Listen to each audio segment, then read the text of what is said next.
있습니다. 하나님의 말씀 마태복음 6장입니다.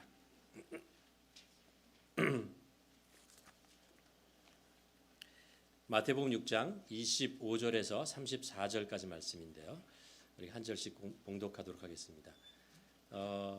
이 말씀을 이렇게 여러분 같이 봉독하면서 마음속에 내가 일하는 삶의 현장을 한번 머릿속에 한번 그려보시길 바랍니다. 일터 아니면 가정 있지 않습니까? 교회 밖에서의 나의 삶, 그 현장을 한번 머리에 그리면서 그곳에서 내가 어떤 마음을 가지고 어떤 생각을 가지고 지금까지 일을 하며 지내왔는지를 한번 그것을 마음속에 그리면서 예수님께서 뭐라고 말씀하시는지 그 음성을 한번 들어보는 시간을 갖기를 원합니다. 마태복음 6장 25절부터 교독하도록 하겠습니다. 그러므로 내가 너희에게 이르노니 목숨을 위하여 무엇을 먹을까 무엇을 마실까 몸을 위하여 무엇을 입을까 염려하지 말라. 목숨이 음식보다 중하지 아니하며 몸이 의복보다 중하지 아니하냐.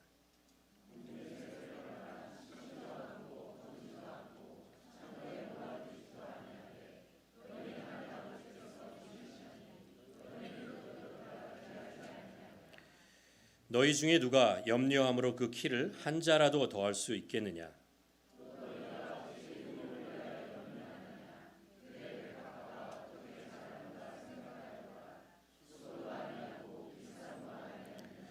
그러나 내가 너희에게 말하노니 솔로몬의 모든 영광으로도 입은 것이 이 꽃 하나만 갖지 못하였느니라.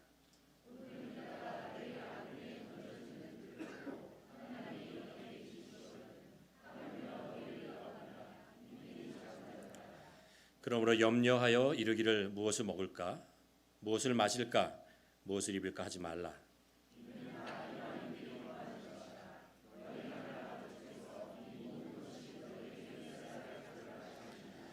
그런즉 너희는 먼저 그의 나라와 그의 의를 구하라. 그리하면 이 모든 것을 너희에게 더하시리라. 그러므로 내일 일을 위하여 염려하지 말라. 내일 일은 내일에 염려할 것이요 한날의 괴로움은 그날로 족하니라. 아멘. 여러분 이 예수님의 말씀에 동의하십니까? 우리가 이제 회복이라는 우리의 삶의 세 가지 영역에 대해서 말씀을 나누고 있습니다. 우리가 가정의 회복에 대한 말씀을 나눴고 교회 회복에 대한 말씀을 나눴고 오늘은 이제 일터의 회복에 대한 말씀을 여러분과 함께 나누려고 합니다. 일이라고 하는 것이 우리 삶에 어떤 의미를 가지고 있는가라는 것들을 한번 마음속에 이렇게 새겨 보았으면 좋겠습니다. 제가 사진을 몇 장을 가져왔는데 두 장을 가져왔는데 하나는 이분이 누구신지 아십니까? 네, 그렇죠? 엘란 모스크라는 분이죠. 아마 세계에서 가장 부자인 것 같아요. 이렇게 재산을 얘기하는데 도저히 공을 따라갈 수가 없더라고요. 그래서 포기했는데 작년 10월 말에 440억 달러의 트위터를 인수했습니다. 여러 가지 이유 때문에 인수를 했는데 인수하고 나서 그 전에도 알았겠지만 인수하고 나서 보니까 이 트위터라는 회사가 하루에 400만 불씩 적자를 보고 있다는 것을 알게 된 거죠. 그래가지고 이제 그 직원들을 정리하는 레이오프하는 일들을 계속 일년에 하고 있습니다. 그리고 최근에 이메일로 직원들에게 이런 메시지를 보냈습니다. 고강도의 장기 근무를 싫다면 우리 회사에서 떠나라. 지난주 목요일 5시까지요. 결정을 해서 알려주라라는 이야기를 했습니다. 그러면서 적당히 훌륭하고 적당히 괜찮은 많은 사람들을 직원을 가지고 일하는 것보다 충성되이 일하는 열심히 일하는 하드코어의 직원들이 나는 더 필요하다. 이런 이야기를 했던 것. 그래서 아마 굉장한 파장을 일으키고 지금 있습니다. 또 하나 사진은 이제 여러분 이 사진 어디에서 보시지 않으셨어요? 캘거리에 10번 애비뉴하고 맥클라우드릴 사우스로 내려가는 곳 보면은 저런 이제 동상이 하나 있습니다. 철로 이렇게 만든 것 같은데요. 비즈니스맨인 것 같죠. 직장인 같은데 이제 가방을 들고 열심히 걸어가는데 그 모습이 이제 반 그 있잖아요. 신체의 일부분이 펑 비어 있는 모습으로 만들었습니다. 한참 동안 바라봤어요. 저거 어떻게 세워놨지? 또 하나의 생각은 저거를 만든 작가가 도대체 무슨 생각을 하려고, 무엇을 표현하려고 저렇게 동상을 만들어 놨을까라는 생각을 하게 됩니다. 일터는 우리들에게 어떤 곳인가라는 질문이죠. 혹자는 이렇게 얘기합니다. 일터는 생존의 전쟁터이다. 생존하기 위한 전쟁터가 일터이다. 어떤 사람은 성공하기 위한 어떤 경쟁의 장이다 라고 얘기를 하기도 하죠. 그런데 가만 생각해 보면 우리처럼 평범한 이민자에게 일터라고 하는 것은 그냥 생활의 터전이죠. 일이라고 하는 것은 우리 삶에 그냥 평범한 늘 있는 그것입니다. 일에 대한 사람들의 이제 생각이 아이러니하게 상반된 생각을 가지고 있는 것 같아요. 하나는 나는 일하고 싶다라는 거죠. 일할 수 있었으면 좋겠다라는 생각을 합니다. 근데 또 한편으로 어떤 생각을 하냐 하면 일을 그만두었으면 좋겠다. 빨리 리타이어 했으면 좋겠다. 은퇴했으면 좋겠다. 이런 생각들을 우리가 가지고 있습니다. 이런 것 같아요. 젊은이들은요, 많이 빨리 일해서 빨리 벌어서 빨리 리타이어 하고 싶다라는 생각을 가지고 있고, 50대를 넘은 사람들은 적게 벌어서 좀 더 길게 오랫동안 일했으면 좋겠다. 그런 생각을 한편으로 많이 하게 되는 것 같습니다. 그래서 일을 선택하는 이유가 무엇이냐라는 것을 이제 질문하면요, 사람들에게 질문하면 그 통계를 보면 첫 번째가 임금입니다.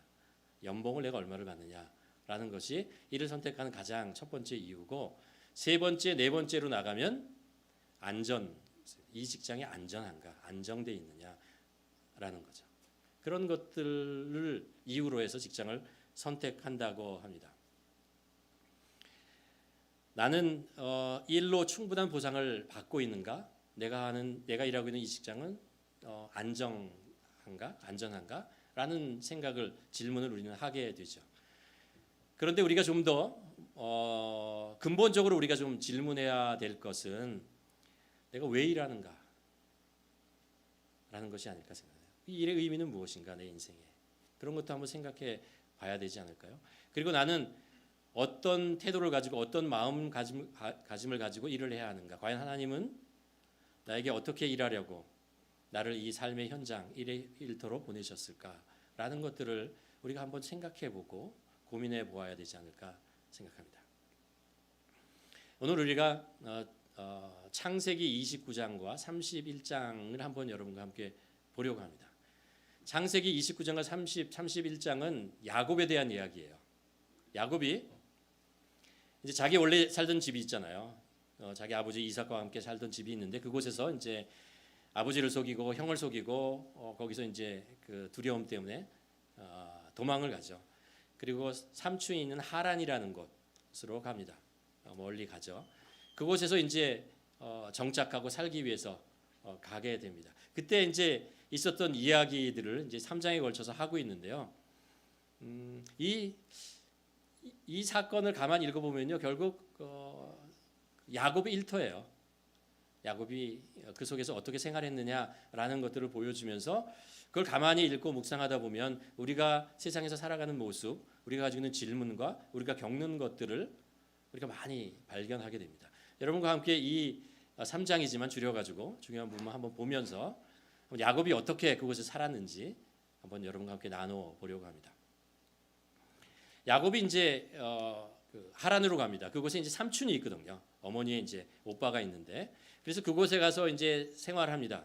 그리고 한 달 정도 지났어요. 그러니까 그곳에 이제 가서 생활하다 보니까 이제 삼촌의 일들을 조금씩 도와주게 되는 거죠. 그랬더니 삼촌이 한 번은 이제 야곱을 이렇게 불러요. 부르고 나서 얘기를 해요. 뭐라고 얘기하냐면 이렇게 얘기합니다. 라반이 야곱에게 말합니다. 내가 내 친척이라고 해서 아무런 대가도 없이 어찌 내 일만 할 수 있겠냐? 보수를 얼마나 주면 좋겠느냐? 말해보라. 얼마? 그치? 한 달 동안 계속 무보수로 일하고 그러는데 이렇게 조카를 이렇게 부리는 건 이건 마땅하지 않다라고 생각했던 것 같아요. 그래서 내가 계속 일을 정착하고 사는데 내가 얼마를 주면 좋겠냐라는 생각을 했어요. 사실 야곱은 이곳에서 별로 일하고 싶지 않았어요. 자기가 간 동기가 뭐냐하면 집에서 쫓겨나 도망가다시피 해서 그곳에 이제 그냥 살기, 정착하고 살기 위해서 마지못해서 가는 곳이기 때문에 내가 왜 일해야 되는지, 무엇을 위해서 하는지, 얼마나 뭐 내가 벌 것인지 이런 생각 아무것도 없이 그냥 입에 풀칠하기 위해서 그곳에서 하루하루 그냥 산 것이죠. 그래서 일을 했던 것입니다. 가만 생각해 보면 우리들의 오랫동안 일하는 것 중에 어느 순간이 우리가 이런 모습 때문에 이런 모습으로 살지 않은가라는 생각을 합니다. 내가 왜 일을 하는지 별로 생각하지 않고 그냥 하루하루 그냥 주어진 일들을 아무 생각 없이 그냥 해 나가면서 그냥 하루하루 살아가는 그런 모습으로 내가 살지 않는가. 그것이 나의 일터가 아닌가라는 그런 한번 질문을 해보게 됩니다. 그러다가요, 야곱이 일의 동기를 얻어요. 일의 동기를 내가 정말 일을 해야겠다라는 일터를 합니다. 그게 뭔지 아세요? 뭐냐면 라반 삼촌의 딸이 둘이 있었는데요. 레아와 라헬이죠. 근데 라헬을 사랑하게 돼요. 둘째 딸을 사랑하게 되어서 결혼을 하고 싶다라는 마음을 해요. 그래서 삼촌을 찾아가요. 삼촌에게 이런 제안을 합니다. 야곱이 라헬을 사랑하여 이르되 이렇게 대답하였다. 만일 삼촌께서 라헬을 내 아내로 주신다면 내가 삼촌을 위하여 7년 동안 어떻게 한다고요? 무보수로 일하겠습니다. 라는 제안. 무보수도 좋다 이거예요.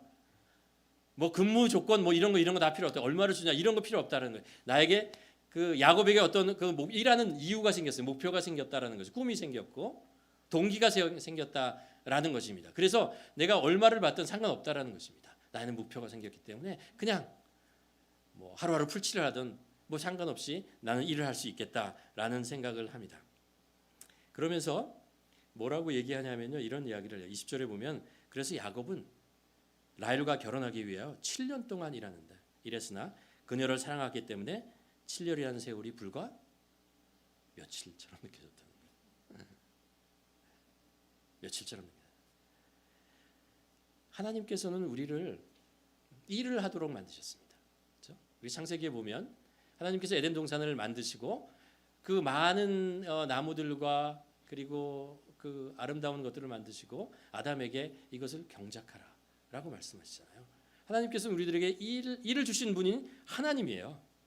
하나님께서 우리에게 일할 수 있는 일터를 주는 것이죠. 우리가 왜 일을 해야 되는지 일에 대한 어떤 이유와 목적과 동기를 우리가 발견할 수 있다면 일이라고 하는 것은 고통스럽고 괴로운 것이 아니라는 것입니다.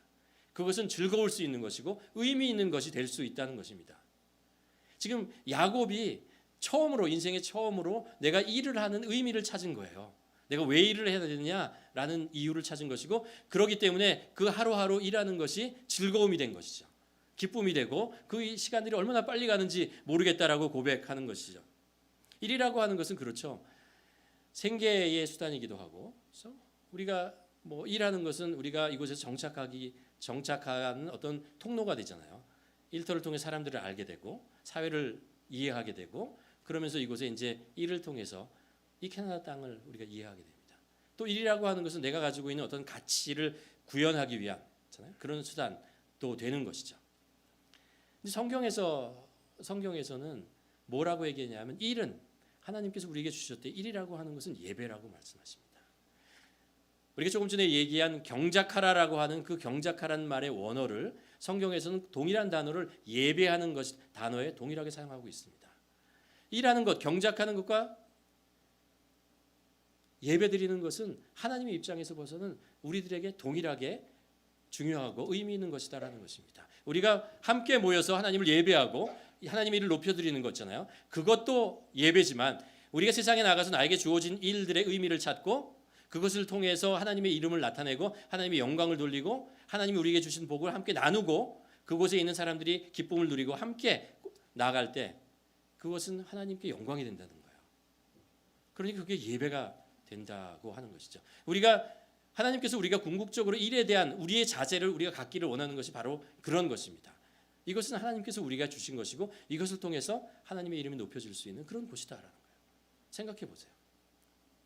우리가 세상 속에 나가서 세상 속에서 하나님의 이름을 나타내야 되는데 우리가 일터에서 그런 하나님의 영광을 나타내지 못한다면 우리가 어디 가서 하나님의 영광을 나타내겠습니까? 세상 사람들은 어디에서 하나님이 위대하신 분이고 사랑하시는 분이고 경이로우신 분이고 그리고 공의로우신 분이라는 것을 알겠어요?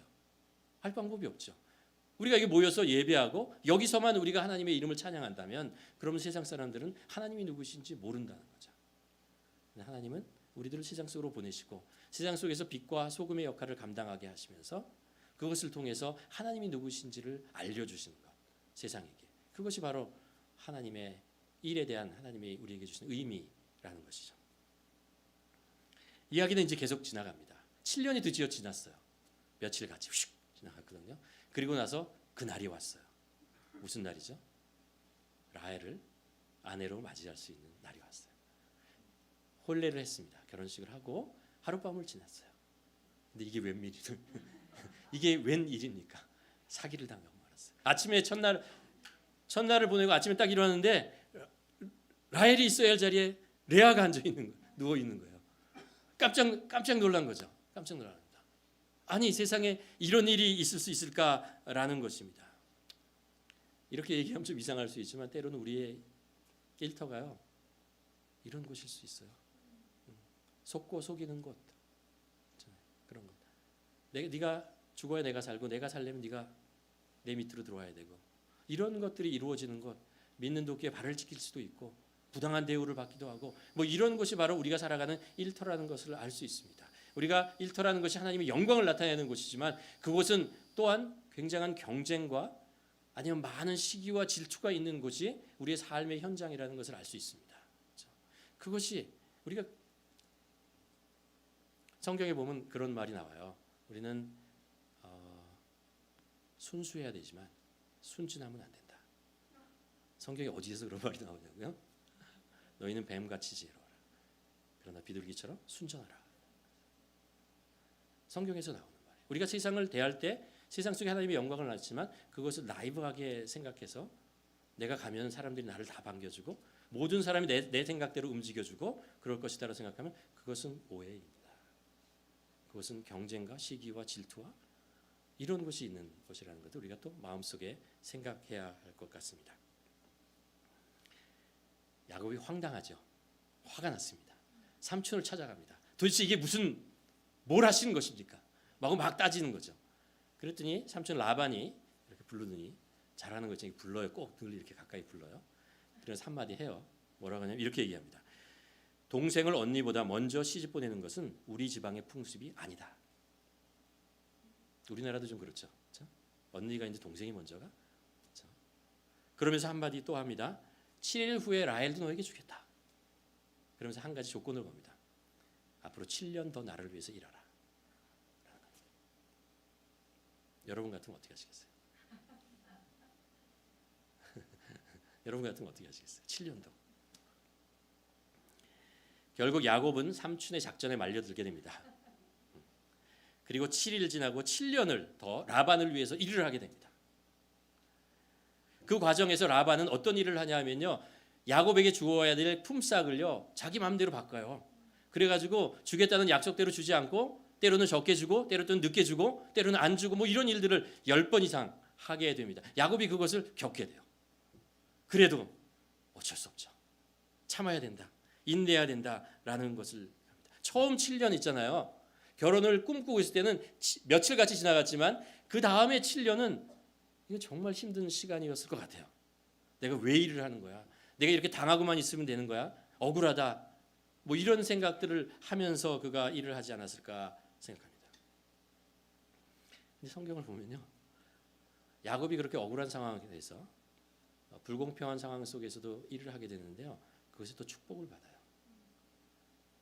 왜냐하면 그 기간 동안에 우리가 아는 대로 라헬과 결혼을 해요. 사랑하는 사람과 결혼을 해서 가정을 이루고요.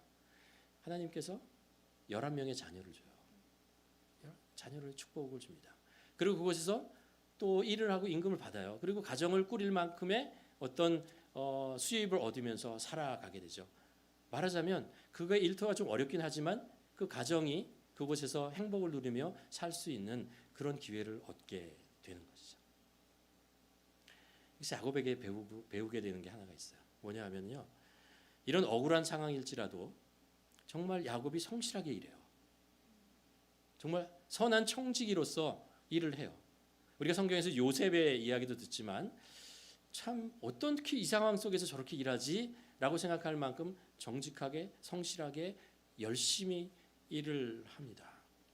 질문은 이거죠. 어떻게 야곱은 그런 부당한 상황 속에서 그렇게 일할 수 있는 거야? 하는 질문을 하게 돼요. 아마 야곱은 한 가지 알았던 것 같아요. 하나님이 보고 계신다라는 거예요. 일터의 주인, 나의 인생의 주인은 하나님이시다라는 거죠. 내가 라반 앞에서 일하는 것이 아니고, 그렇잖아요? 실제는 하나님 앞에서 일하는 것이다라는 생각이죠. 하나님께서 나의 삶의 주인이시고 내 삶을 인도하시는 분이다라는 것입니다. 지금 나를 보고 계신다라는 것입니다. 그런 생각이 야곱의 마음속에 들어가 있지 않았을까라는 생각을 합니다. 그리고 7년이 지나고 진짜 7년 동안 14년 동안 일했어요. 그러고 나서 몇 년이 지납니다. 그러면서 이제 야곱의 생각이 이제는 안 되겠다라는 생각을 합니다. 더 이상 이곳에 있으면 소망이 없다라는 생각을 하고 돌아가야겠다라는 그런 생각을 하게 됩니다. 그래서 삼촌한테 찾아가요. 찾아가가지고 야곱이 자기 얘기를 하죠. 나는 이제 가겠습니다. 떠나겠습니다. 내 자녀들과 함께 식구들과 함께 떠날 테니까 허락해 주십시오 라고 얘기합니다. 그때 라반이요, 보내고 싶지 않았어요. 그 이유가 뭐냐면요, 야곱이 일을 잘한다는 걸 알았어요. 실제로 라반은요, 야곱이 일하는 그 시간 동안에 재산이 엄청나게 늘어납니다. 양도 늘어나고요, 염소도 늘어나고 정말 재산이 푹푹 늘어나는, 야곱이 얼마나 지혜롭고 잘 일하고 있다는 것을 알고 있었어요. 그래서 보내고 싶지 않았어요. 그래서 또 이렇게 불러요. 그리고 또 한마디 해요. 뭐라고 얘기했냐면요, 창세기 30장 28절에 보면 이런 얘기합니다. 보수를 얼마나 주면 좋겠느냐 말해보라. 내가 얼마든지 주겠다. 170표를 따는. 야곱은 알았어요. 이것도 거짓말이다. 또 당하는 거다 내가. 마음속에 그런 생각을 이제 가지게 되는 거죠. 삼촌과 조카의 관계가 어떤 신뢰의 관계, 친족의 관계가 이미 깨졌다는 것을 알고 있었습니다. 더 이상 삼촌이지만 자기를 정당하게 대해주는 것은 아니고, 이미 야곱도 자기 안에 삼촌을 믿는 신뢰라는 것은 깨져 있었습니다. 두 사람은 이제 경쟁 관계에 놓이게 되는 그런 상황으로 서로를 쳐다보고 있는 것이죠. 그런 것 같아요. 야곱처럼 이렇게 자꾸 당하고 보다면요, 그런 마음이 드는 것 같아요. 믿지 못하는 거죠. 그렇죠? 이거 아닐 거야, 이런 생각을 하죠. 그래서 야곱이요, 라반에게 예기치 못한 제안을 하나 합니다. 나는 임금의 백지수표는 필요 없습니다 라고 얘기하고, 어떤 제안을 하냐면 이런 제안을 합니다. 이제 앞으로 내가 이제 당신의 양을 이제 키우는데 그 양 중에서 검은색이나 아니면 알록달록한 그런 양이나 염소가 나오면 그것은 내 것으로 하겠습니다. 그리고 하얀 양이 나오면, 염소가 나오면 다 그 삼촌 거죠. 나는 요 얼룩달룩하고 검은 것만 제 걸로 하고 보수로 인정해 주십시오 라는 이야기를 합니다. 라반이 가만히 생각해 보니까 얼룩덜룩하고 검은 건 낳기가 어렵거든요. 그러니까 생각합니다. 그래? 회심의 미소를 지으면서 좋아 라고 동의를 하는 것이죠. 라반은 또 생각이 있었어요. 그러면서 어떻게 하냐면 이렇게 합니다. 자기가 가지고 있는 모든 양과 염소 중에 알록달록하고 검은 점이 있는 것은 다 빼내요. 그리고 나서 다 빼낸 다음에 그것을 자기 아들들에게 맡깁니다. 그리고 그렇지 않은 하얀 염소와 하얀 양만 가지고 이렇게 보내요, 야곱. 그리고 나서 이 둘 사이를 3일 거리를 두고 떨쳐놔요. 여기서 섞이지 못하게 하는 거죠. 여기는 하얀 양만 하게 해요. 야곱도 생각이 있었습니다. 계획이 있었어요. 삼촌을 잘 알고 있거든요.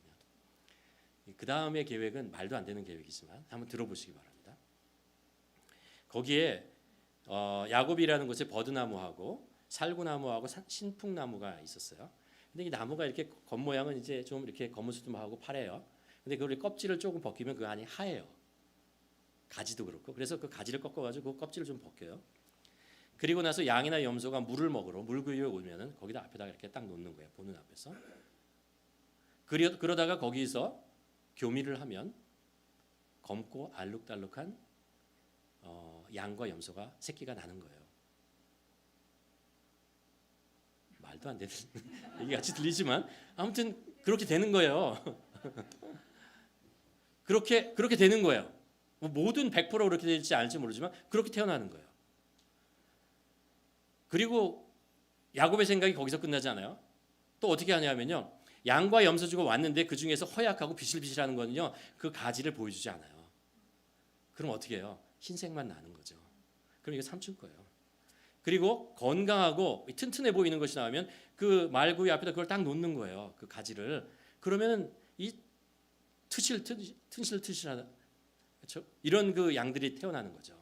염소가. 그러면서 야곱에게 정말 튼튼한 양들, 튼튼한 염소들, 그리고 숫자가 막 늘어나고 불축적하게 되는 그런 상황이 벌어집니다. 근데 이게 여기가 끝나지 않아요. 그 라반의 아들들이 이걸 봤어요. 이상하다. 왜 저기는 저렇게 계속 늘어나고 그곳에서 저런 말도 안 되는 이런 양들이 태어나는가 이런 것을 하고 불평을 하죠. 뭔가 문제가 있다. 사기를 친 것이다. 뭐 이런 이야기를 하면서 라반이 이 사실을 알고 화가 나고 있잖아요. 모든 것이 잘 될 것 같은 야곱에게 또 위기가 찾아오는 거죠. 이게 삼촌이 알면 가만 놔두지 않을 것이라는 이런 상황이 벌어지게 되는 것입니다. 이때 하나님께서 관여하십니다. 관여하셔서 야곱에게 꿈속에서 한마디 딱 던지십니다. 뭐라고 하시냐면요. 이때 여호와께서 야곱에게 내 조상들의 땅 곧 내 친척들에게 돌아가라. 내가 너와 함께 하겠다. 때가 됐다. 하나님의 때. 이제 네가 20년 동안 있었거든요, 여기. 그리고 나서 이제 돌아갈 때가 됐다라고 얘기합니다. 이 20년의 기간 동안에 야곱은요. 많이 변했어요. 20년 전에 그는 어떤 사람이었냐면 형과 그리고 아버지를 속였던 사람이에요. 장자권을 빼앗고 또 축복권을 뺏었어요. 자기 것을 했던 사람이에요. 그리고 나서 20년 동안 삼촌의 집에 와서 그는 속이는 사람이 아니라 속는 사람으로 살았어요. 라반을 만나서 계속 속는 일들을 하는 거죠. 그리고 부당한 대우를 하고 그러는 거죠. 그런 것을 배우면서 야곱의 성품이 조금씩 변하게 되는 것입니다. 그리고 그 억울한 상황들을요 인내해요. 그 기간이 자신에게 연단의 시간이 돼요. 그렇게 20년의 시간을 지납니다. 또 그것뿐만 아니라 이 시간 동안에 그는 하나님을 만나요. 가족들도 생기고 그리고 재산도 생기는 그런 일들을 경험하게 되죠. 여러분, 하나님의 장중에 있는 자녀에게는 헛된 시간이라는 것은 없습니다. 헛된 시간이라는 것은 없습니다. 내가 보기에 이 시간이 억울하고 부당하고 시간을 허비하는 것 같고 내가 왜 이런 상황에서 있어야 돼? 라는 생각을 나 스스로 할 수 있습니다. 우리가 인생을 살다 보면 그런 상황 속에 놓일 때도 있어요. 그러나 내 인생이 믿음으로 고백할 때 이게 하나님의 장중에 있다. 하나님께서 무슨 의미가 뜻이 있을 거야. 하나님은 나의 삶에 한 번도 나를 그냥 내버려 두신 분이 아니야. 라는 그런 생각을 할 때 그 시간은요 결코 헛된 시간이 아니라는 거예요. 하나님께서는 우리가 겪는 모든 사건을 통해서 선을 이루시는 분입니다. 믿으십니까? 그렇죠? 그렇다고 하나님께서요 우리를 일부러 고통 속에 넣으시고 괴롭게 하시고 이런 분은 아니에요. 사실 보면 우리가 가지고 있었던 잘못된 습관과 잘못된 어떤 죄 때문에 우리가 그런 상황 속으로 빠질 수 있죠. 또 우리가 살고 있는 이 세상이라는 것이 이기적인 생각과 자기의 이익을 추구하는 세상 속에서 살고 있기 때문에 그 속에서 우리가 살다 보면 그 일들을 겪을 수밖에 없죠. 우리가 아무리 지혜롭다 하더라도 우리가 뛴다고 하더라도 나르는 사람도 있잖아요. 우리 위에서. 하나님은 그렇지만 하나님께서는 그곳에서도 우리를 구원해 주신다. 우리들을 그 상황 속에서도 우리를 연단케 하시고 인내케 하시면서 우리를 성숙해 만드신다는 것입니다. 이제 야곱은 자신을 따르는 모든 가지고 있는 소유와 가족을 다 데리고 이제 고향으로 가요. 그의 모습이 어떤 모습이냐면 그 20년 전에 그가 왔을 때는요 자기의 생각, 자기의 꾀를 가지고 그렇게 생활하다가 결국 도망오게 돼요. 나는 저기 가면 살 수 있을 것이다 라는 생각으로 가게 됩니다. 그런데 20년이 지나서 다시 고향으로 돌아갈 때는요 하나님의 뜻이었어요. 야곱은 알았어요. 그쪽으로 돌아가면 형 에서가 아직 살아있고 형 에서가 자기를 어떻게 대할 것이라는 것을 알고 있었어요. 그 두려움과 걱정들, 그 상황이 변하지 않았을 것이라는 것을 알고 있었지만 그래도 그는 그곳으로 가요. 왜요? 하나님의 뜻이니까. 하나님의 뜻을 알았으니까. 여기서 우리는 한번 이제 라반이라는 사람을 통해서 우리가 일터에서 하나 배우는 게 있어요. 뭐냐면요. 욕심이라고 하는 것이요. 다 다른 사람에게 상처를 줘요. 라반의 그 욕심이 야곱에게 상처를 준 거죠.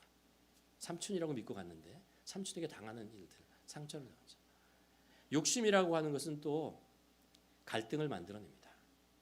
갈등을 만들어. 우리가 돈 때문에 가족 관계가 깨어지고 친구 관계가 깨어지고 여러분 아마 오랜 시간 살아보셨다면 이 돈 문제 때문에 사람들과 서운해지고 힘들었던 경험들 여러분 스스로 아니래도 주위에 그런 일들을 경험하지 않았습니까? 우리 그리스도인들은 만이라도 그러지 않았으면 좋겠다라는 생각을 하게 됩니다. 또 하나 라반의 욕심을 통해서 우리가 배우는 것은 나의 욕심은 결국 부메랑이 되어서 다른 사람을 통해서 나에게 또 돌아온다는 거예요. 라반이 그렇게 머리를 쓰고 욕심을 부렸지만 결국 야곱에게 당하잖아요. 야곱이 참고 당하다 나중에 자기에게 돌아오는 것을 볼 수 있습니다. 또 하나 이 이야기를 통해서 우리가 발견하게 되는 것은요. 야곱이 처음에는 무일푼으로 삼촌에 가서 일을 시작했잖아요. 거기서 어려움을 겪고 부당한 대우를 대고 어려운 상황 속에 놓이게 됩니다. 그럴 때 하나님은 도대체 어디에 계셨냐라는 거예요. 하나님은 그것을 모른 척하고 외면하고 계셨냐라는 것이죠. 우리가 성경을 통해서 배우는 건 그렇지 않다라는 거예요. 야곱은 자기가 처한 상황에서 자기가 생각하는 지혜와 능력으로 삼촌과 기싸움을 하고 또 불안해하면서 억울해하고 힘들게 혼자 버텨내는 것 같이 그렇게 우리 눈에 보여지지만 사실은 그렇지 않았어요.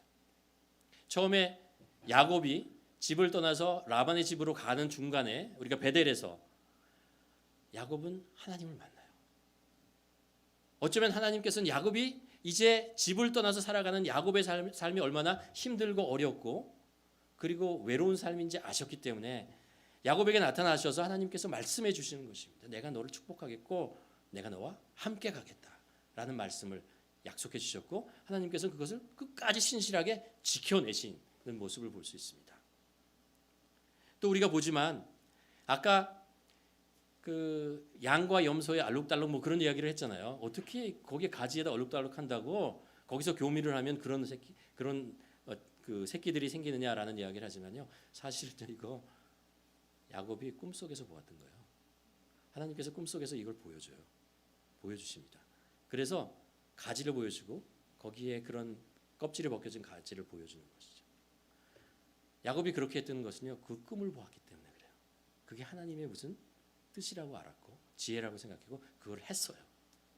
하나님께서 그의 삶에 관여하시고 인간의 생각으로는 아닐 것 같지만 하나님께서 지혜 주시는 그 말씀을 보고 그것을 믿음으로 취하고 그대로 순종하고 했던 것이죠. 그랬더니 그 놀라운 일들이 이루어지는 것을 보게 되는 것입니다. 또 그가 집에 돌아가고 싶었잖아요. 여기서 난 더 이상 살 수 없겠다라고 생각을 아마 7년이 지나고부터 계속했을 겁니다. 그렇죠? 계속했을 것이고 14년이 지나고서 계속 생각했어요. 근데 할 수가 없어요. 이 울타리에서 이 족쇄 같은 거에서 벗어날 수가 없었어요. 마음만 있었지. 근데 그가 그렇게 할 수 있도록 하나님께서 하셨어요. 어떻게 하냐? 나타나셔서 말씀해 주시죠. 가라. 말씀하셨어요. 야곱이 그렇게 담대한 사람이 아닙니다. 어머니 그 품에서 놀던 사람이잖아요. 그 치마자락에서 놀던 그런 사람이잖아요. 라반의 삼촌 집에 갔을 때도 어머니가 가라 그랬어요. 거기 가면 우리 오빠가 있으니까 거긴 괜찮아. 뭐 이런 식으로 갔던 사람이에요. 그런데 그에게 담대함이 생겼어요. 왜냐하면 하나님께서 그를 인도한다는 것을 이제 알았어요. 하나님의 뜻에 순종하며 살겠다라는 이야기를 그런 마음에 다짐을 하게 되는 것이죠. 그래서 거기에 그 힘들고 어려운 상황들 두렵고 그렇지만 그것을 이겨내고 가족과 함께 떠나게 되는 것이죠. 여러분 야곱은요 이후로 변해요. 진짜 변해요. 그가 정말 삼촌의 집으로 올 때는요. 삼촌의 집 때는 정말 야곱의 이름처럼 정말 속이는 자, 비열한 자, 겁 많은 자 그런 모습으로 와요. 그런데 20년 동안에 그가 그곳에서 생활하고 겪었던 모든 사건들을 통해서 그는 어떤 사람이 되냐면 믿음의 사람이 돼요. 하나님께서 보호하시고 인도하시고 지켜주시는 그 삶을 배우게 되는 것입니다. 가만 생각해 보면 그래요. 우리가 어디서 하나님을 경험합니까? 어디서 우리가 하나님의 살아계심을 우리가 경험해야겠습니까? 우리가 살아가는 세상입니다. 세상 속에서 하나님을 경험하고 세상 속에서 우리는 하나님이 어떤 분이신지를 깨닫게 되고 그분에 대한 믿음을 얻게 되는 것입니다. 우리가 교회에서 하나님이 어떤 분이신지를 가르쳐주고 나눕니다. 그러나 우리가 실제로 그 하나님 말씀 속에서 우리에게 가르쳐주신 그 하나님 믿음 이런 것들을 우리 삶 속에 실제로 적용하고 그래서 그런 모습으로 변화되는 것은 어디냐면 세상 속이에요. 이 험악한 세상 속에서 우리가 살다가 이런 식으로 살아도 되는 거야? 이런 억울한 일을 당해도 되는 거야? 이런 상황에서 내가 어떻게 해야지? 그 고민과 그 힘든 상황 속에서 내가 세상 사람들과 함께 그들과 동일하게 그 모습으로 살아갈 것인가? 아니면 내가 말씀을 통해서 배운 그대로 실천하며 살아갈 것인가? 라는 고민하는 것 그것이 삶의 현장이고 우리의 일터입니다. 그때 우리가 가만히 한번 생각해 보아야겠습니다. 내가 어디를 선택하고 갈 것이냐라는 거예요. 하나님의 말씀대로 한번 살아볼 것인가? 아니면 나의 생존과 성공을 위해서 세상 사람들이 하는 대로 동일하게 그런 방법으로 살아갈 것인가라는 것이죠. 사실 인생은 선택이고 신앙도 선택입니다. 우리가 이 상황 속에서 어떻게 선택하느냐에 따라서 우리가 하나님을 더 많이 경험하게 되고 더 깊이 만나게 되고 우리의 신앙이 점점 더 성숙해지는 것이죠. 야곱은 20년의 그 일터 그 생활 세상 속에서의 삶을 통해서 하나님을 알게 되고 자기의 부족함을 알고 라반에게서 자기의 모습을 본 거죠. 내가 어떻게 옛날에 살았는지를 사람들을 속이면서 나의 복을 위해서 욕심을 위해서 살았는지를 다 라반을 통해서 보고 회개한 것입니다. 이런 삶이 나에게 얼마나 상처를 주고 갈등을 주고 사람들을 괴롭히는가를 알게 되는 것이죠. 그리고 이렇게 살면 안 되겠구나 라는 것을 알게 되죠. 야곱은 이제 거기를 떠나서 가는 동안에 읽어보십시오. 야곱은 이제 누구를 속이면서 살지 않습니다. 부당한 대우를 할 때 그냥 넘어가요. 그냥 넘어가요. 그리고 오히려 하나님과 더욱더 가까운 사람이 되어가는 것을 보죠. 사랑하는 성도 여러분, 오늘 마태복음 6장 말씀을 한번 가만 들어보시길 바랍니다. 예수님께서 제자들에게 우리들에게 말씀하십니다. 공중에 나는 새를 한번 보라. 들의 백합화를 한번 보라. 내일 아궁이에 던져질 들풀을 보라. 그것까지도 우리 하나님께서 기르시고 먹이시고 입히신다라는 거예요. 그런데 하물며 너희 일까 보냐. 하나님께서 우리를 사랑하셔서 예수 그리스도를 통해서 그 보혈의 피로 우리를 구원해 주셨습니다. 잘난 건 없지만 우리를 사랑하시는 하나님의 마음이 그곳에서 분명히 나타납니다. 그분이 우리를 어떻게 대하시고 우리를 얼마나 사랑하시고 귀하게 여기시고 우리 삶을 존귀히 여기시냐를 우리는 그 모습에서 하나님의 마음을 우리는 알아요. 그런데 하물며 우리가 세상에 나가서 우리는 나도 모르게 세상 사람들과 동일하게 두 가지 마음을 가지고 살아갑니다. 하나는 욕심이고요. 하나는 두려움입니다. 내가 여기서 버텨낼 수 있을까? 살아낼 수 있을까? 어떻게 하면 내가 더 많이 가질 수 있을까? 더 높이 올라갈 수 있을까? 이 두 마음, 욕심과 두려운 마음을 가지고 살아가게 됩니다. 근데 이게 우리를 세상 속에서 제대로 살아가지 못하게 만드는 아주 걸림돌이 돼요. 걸림돌이 돼요. 예수님께서 오늘 마태복음 6장에서 말씀하시는 것이 그거예요. 가만 생각해 보라는 거예요. 공중에 나는 한번 새를 보고 들에 핀 백합화를 보고 들풀을 한번 보라. 별거 아닌 것 같지만 하나님께서 그것을 다 먹이시고 입히시고 보호해 주시는데 내가 너희들을 그냥 놔두겠느냐. 너희들 삶에 내가 주인이 돼서 너희 삶을 이끌고 인들고 입히고 필요한 거 있으면 일요일 양식을 주고 필요한 거 있으면 채워주고 우리가 이 세상에 살아갈 때 우리가 가져야 될 것이 그것입니다. 욕심을 버려야 되고요. 두려움을 버려야 됩니다. 하나님께서는 우리에게 필요한 거 다 주세요. 우리를 보호해 주시고 지켜주십니다. 그게 하나님이세요. 우리가 이 마음을 가지고 세상 속에서 살아야 합니다. 그것이 우리가 그리스도인으로서 이 세상 속에서 매일매일 고백하며 감사하며 나가야 하는 것이죠. 여러분, 바라기는 이런 하나님이 우리의 하나님, 우리의 아버지, 우리의 주인이라는 것을 기억하고 그분이 이 예배드리는 이 장소에서만 아니라 우리가 살고 있는 가정, 우리가 일하고 있는 일터, 모든 것의 주인이고 왕으로서 우리의 삶을 주관하시는 그런 분이라는 걸 우리가 마음에 확신을 하고 마음의 평안과 기쁨을 가지고 담대함을 가지고 살아가는 우리 모두가 되기를 주님의 이름으로 간절히 축원합니다. 기도하시겠습니다.